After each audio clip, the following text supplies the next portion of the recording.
I'm Megan Van Petten, founder of the Esports Trade Association and host of the Esports Connected podcast. I am inspired to share key tidbits from several interviews conducted with industry influencers over the 3-day span of our Esports Next Conference. To be able to celebrate and learn from those who are shaping our community is such an honor. Press play and let the waterfall of knowledge wash over you as it did for me. Enjoy.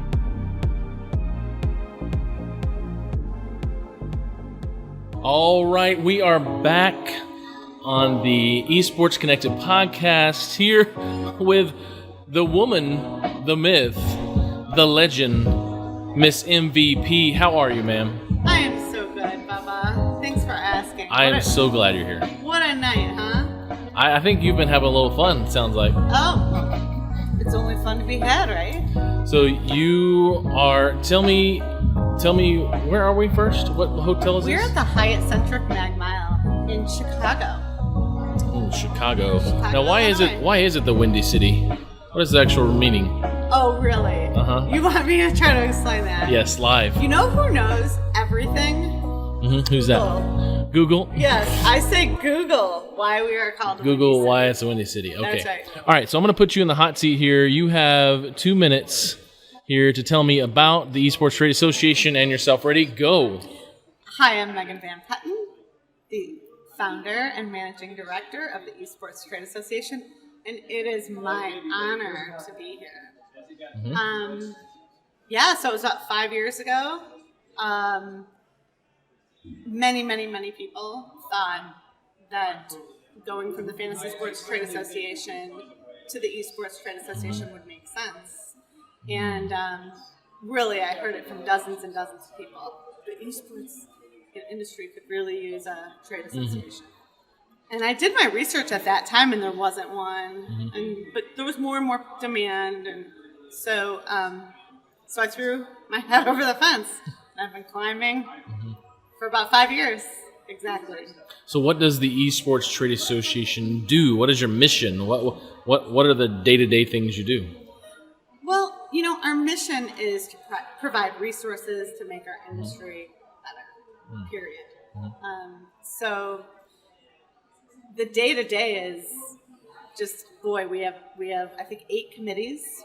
I'll start with the EC committee. We have an education committee, which you serve on, and you manage the Level Up Fund. The marketing committee, the finance committee. I don't want to say every time. But Yep. It's a connector word, yes, filler word. Keep going. One of the committees I love is research, because who doesn't need research and data? Yeah. And our research committee is on fire. We have probably one of the best libraries of approved research from our chairman, Roger Payne, from UGov. And they curate research that they like, and I'll approve it through that committee. That's a nice one. What kind of research? Governance. What's the research? Esports. I mean, what's the title of the topic they're working on? Recently there's been a lot of talk about mental health, which has been great. I know you're. Which we'll have a panel next week or tomorrow. I'm sorry. Actually, this week, tomorrow, or the next day. Yeah, I'm not sure which. And one of these days, I reviewed it already earlier. If you go back and watch, right. Go to the website. That's been really interesting. It's it's always great to hear about and learn what's positive in gaming and what's being like when I was growing up gaming. Really, I was never in trouble for it. I was never in trouble for doing things that were recreational. We were so it's at least it's coming back that. Raising awareness for rest and play is important, and it's just a wonderful thing, to be part of that education. So I could go on. Well, you also had governance maybe, or government? Oh yeah. You could give me a question for every committee because they're all so fun. Each committee that I serve on, because I'm not invited. I'm invited to all of them. I don't make it to all of them, but there's a lot of them. Governance is great. Governance is just rules. It's like what we do and making sure we follow them and making sure that we do what we say and we say what we do. So governance is very important. Business development is so fun. Yeah. I was in a business development committee meeting today, with a potential partner for the Esports Trade Association, and that's headed up by Rick Starr. I mean, my only thinking during these committee meetings is I wish everyone could be in them. So that's governance too, how we work on sharing what each committee's doing and cross sharing. But I don't have a favorite. I mean, education's so fun. It's a hot one. So when it comes to all of us here, what this conference, Esports Next, this fall conference, what are you hoping to accomplish this week, and what do you want us as attendees to accomplish? Boy, that's a great question. It's been a long time in the build to get together. So first and foremost, I'm so excited. A lot of my team, more than half, have been with me over a decade. So they've seen this, they've been here, they've done this, they've got many t-shirts. But then there's some on my team that have never seen this, like Antonio, for example. He is a Fulbright intern. He's on year 4 with us. So he has been here from the concept to the creation, and it was really interesting that he just brought his classmate friend up to our VR room and our escape room because he saw this from us literally writing down a mission on a whiteboard with 30 people, that first meeting to right here. And so that's really rewarding from the inside, behind the scenes. From the outside, I think the biggest feedback I got was the generosity and grace of people's expectation when they walked in. They just didn't expect much. We're in a pandemic. Oh, wow. A lot of people didn't think the show might happen. They didn't think we'd put what we put into it. All the little dottings of the I's and the crossing of the T's. So that's been really neat to exceed expectations. I think we did that. I thought tonight was incredible. We had Dexter Carr win the quick pitch. That was the wild card for the elevator pitch tomorrow. So, it was really cool.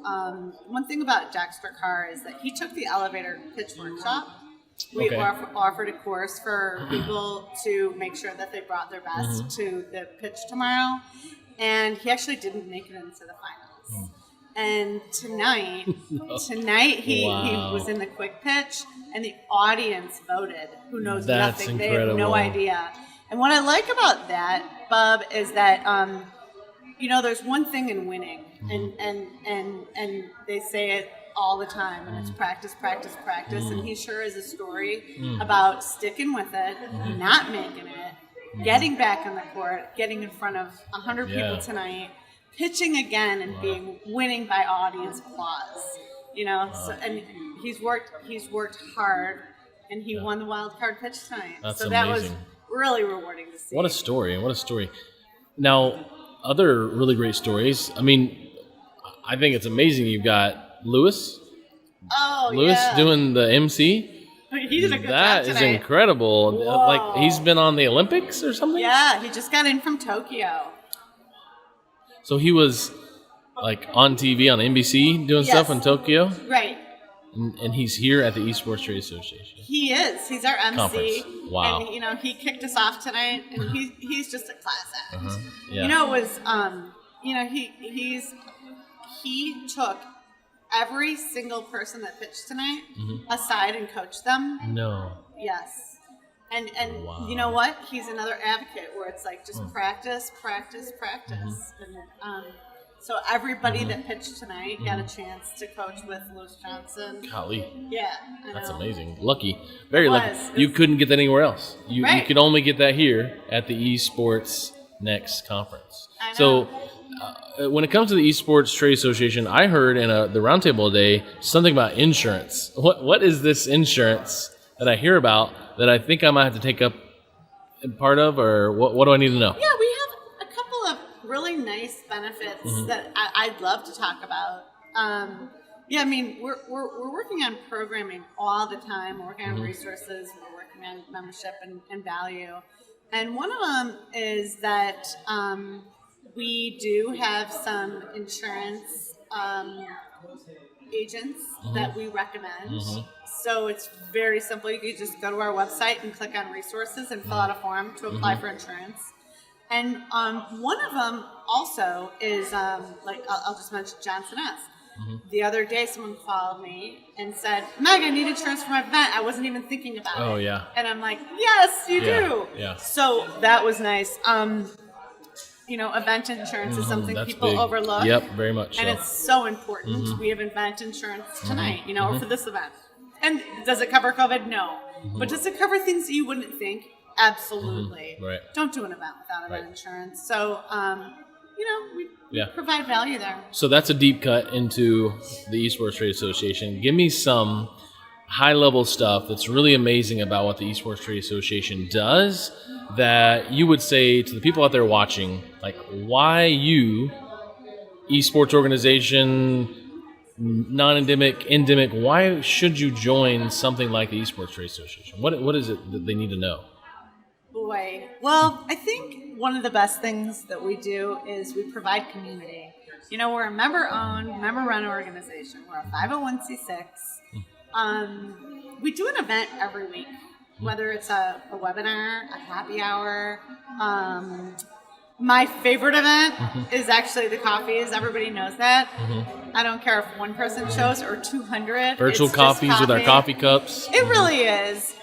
We don't want to overdo the virtual, but boy. And then we're really liking our clubhouse presence. That's been nice. So, the networking.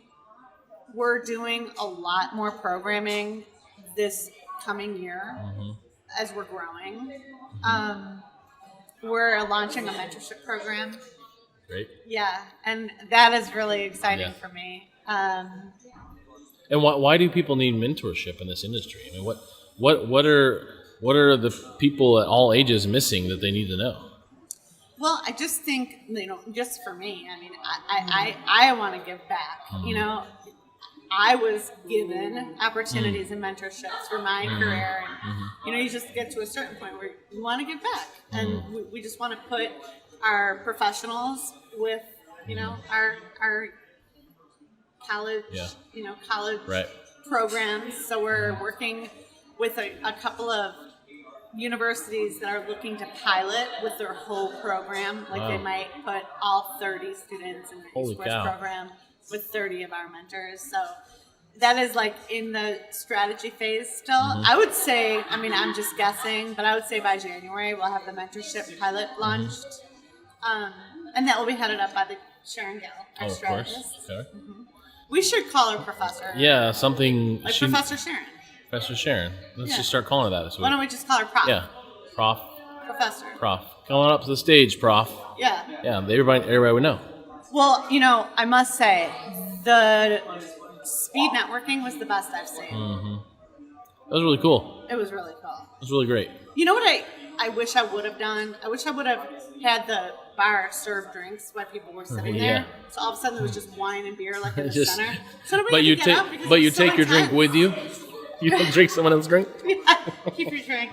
Keep your drink and move on. But I felt bad stopping it. Oh, yeah, that's always the worst part about speed dating, for sure. Because it was happening. There was, 60 people. No, yeah, at least. More than that. Probably more like 85. Yeah, it was amazing. The hotel kept saying more chairs and more chairs. Yeah, Danny Martin was on the end. Yeah. There's no more table room. Right. It was amazing. So when I think about members, people becoming members, and when I think about those out there in the industry who are non-endemic that want to get involved with the Esports Trade Association, what do you tell people, big organizations that aren't esports related, that why they should get involved with the esports industry, and why coming through the trade association is probably one of the best venues for that? What do you tell these big organizations? I don't know, let's just say Walmart. What would you tell Walmart? Why would they need to be a part of the trade association to be involved? Well, for the esports, hi guys. Hi, we got some waivers.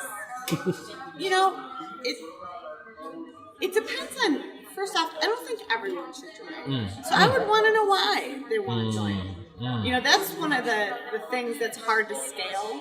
You know, and that's one of the things in managing our growth too, because I have a conversation with everybody, and we're gonna have to turn it over to our membership committee to help through that question, because it's a good one. Because you know what I ask everybody that comes to us, because we don't go to them, we're managing inbound. I ask them, you know, why they're doing it, and is it a fit, and is it part? Why is it part of their strategy? You know, and for each and every person, it's it sometimes it makes sense for people not to join. You know, so my first question would be, Walmart, what are you looking to do, and is it a fit? Okay.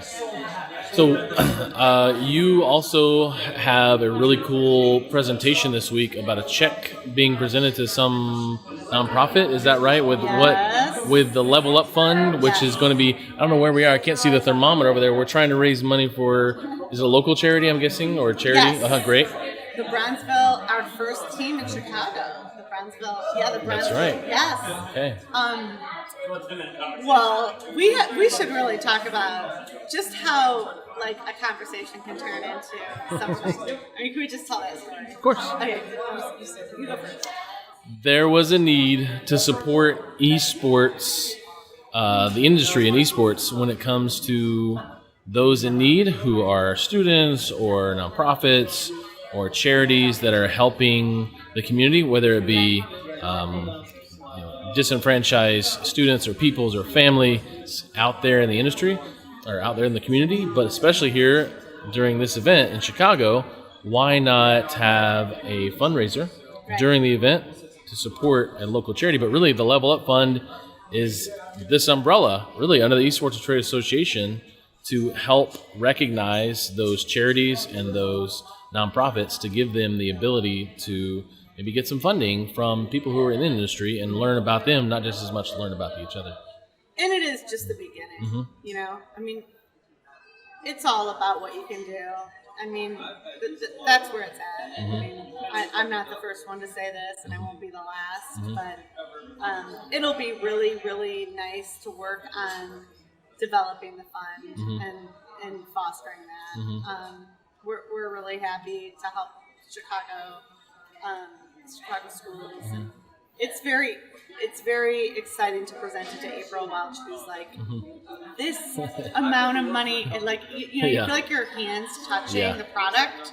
You know, we're literally putting computers in the classroom, literally. I mean, you know, there are kids that can't. First off, they don't have the technology at home. Second off, they don't have it when they go to school. Yep. I mean, that's just like, you know, what the heck? And she serves a community here in Chicago, in Southside? A very underserved community in Bronzeville. So it's just, you know, we're really going to make an impact. And we're able to do that here today. Let it be a start for even more. Yeah. Okay, well, Megan, where can people go to learn more about the Esports Trade Association, about this conference? How can they become a sponsor next year or a sponsor right now to be involved in this amazing organization? Where can they go? Esports Trade Association, you can Google it or go to esportsta.org. So lastly, to close, give me a funny story from tonight, maybe something you noticed tonight that besides him winning that stuff, but I guess really what I'm looking for is out of this experience this whole week, this craziness that you've been managing this whole entire conference, what is something you look back and say, that was crazy that happened, or I'm glad it happened, or what? All right, how long do I have? Minute. Can I have 2 minutes? Okay, you can have 2 minutes. I have the funniest story. So LG sponsored our equipment, and there's Chloe, the robot, right now. Oh, yeah. And all of a sudden, the largest screen we have in our ballroom could not get into the dock on Saturday. Okay. So, they delivered it early. so the LG team couldn't get here. Okay. And I saw the work order. The delivery company did not follow LG's instructions. So our dear Chloe was put in the alley on the dock.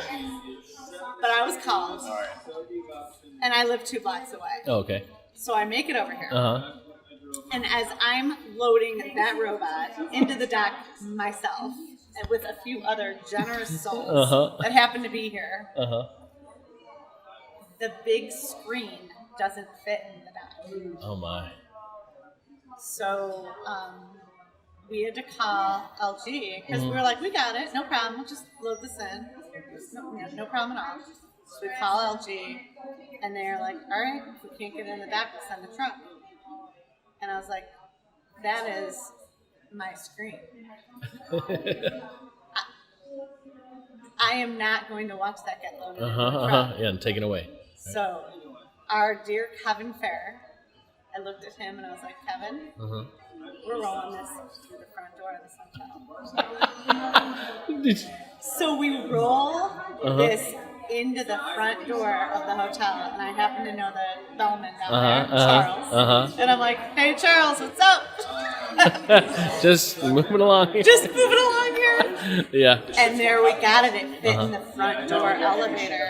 And they were sending a truck back, like, we couldn't get that screen in. No way. This is an old hotel. Yeah. It wasn't going to fit. And there you have it. We rolled in our stage screen through the front door. Oh, my goodness. That's amazing. Well, that is a story to live by. I think that's a good story. Chloe, right? Chloe's the robot? And look, there's Chloe. She's about to come in the frame here? Here she is. She's coming. I think right it's pretty in the frame. fun. Yeah, Chloe's been sweet. She's been delivering me. Oh, she's out of drinks. There she goes. Bye, Chloe. She goes. She's going to the bar to get a refill. I bet so. Well, awesome. MVP, thank you so much. Thank you. I'm excited about the rest of your days. Thank you. We'll see you guys next time. Bye.